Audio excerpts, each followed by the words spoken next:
తెలంగాణ మాల బ్యాగరి కాటికాపరి సంఘం నాయకులు ఉప ముఖ్యమంత్రి బట్టి విక్రమార్కను కలిసి వారి సమస్యలను విన్నవించుకున్నారు.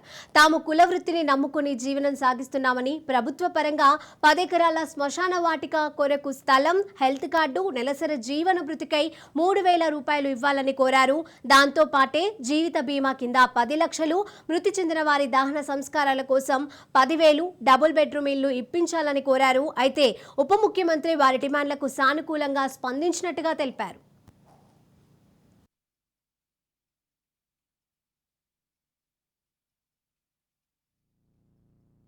శ్మశాన వాటికలో పనిచేస్తాం మేము. మా గోడును ఎవరు వినిపించుకోలే ఇంతవరకు ఉన్న రాజకీయ నాయకులు. ఈరోజు కాంగ్రెస్ గవర్నమెంట్లో మేము ఈరోజు డిప్యూటీ సీఎంను కలిసి వచ్చాము. ఆయన మంచి స్పందన ఇచ్చారు. మరి రాజ్ న్యూస్ కూడా మాకు సహకారం చేస్తుందని, ఈరోజు మా సమస్యల ద్వారా మళ్ళీ రాజ్ న్యూస్ కలవాలని, మమ్మల్ని అన్ని ప్రైవేటీకరణ చేస్తున్నారు కనుక ప్రైవేటీకరణ చేయొద్దని ఇంతకుముందు మేము అర్జీ పెట్టుకున్నాము. ఇప్పుడు కూడా అదే పెట్టినాము.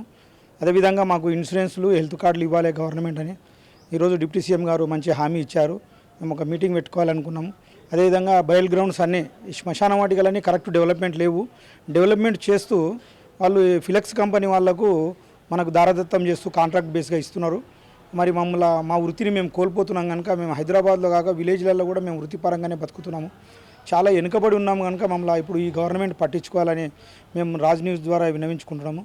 మరి అదేవిధంగా మరి రాజ్ న్యూస్ కూడా మాకు సహకరించి ఈరోజు వాళ్ళు డెవలప్మెంట్ చేసినారు.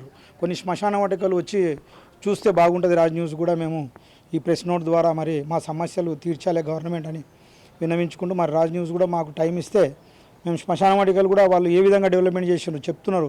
మేము అక్కడ చేసాము, ఇక్కడ చేసాం. పల్లెటూళ్ళలోనేమో చెర్లల్లో, వాగులల్లో, వంకలల్లో కట్టినరు. వాళ్ళు చేసిన పనేమో 5-6 లక్షల వరకు ఉంది అక్కడ, కానీ కరెక్ట్ డెవలప్మెంట్ లేవు.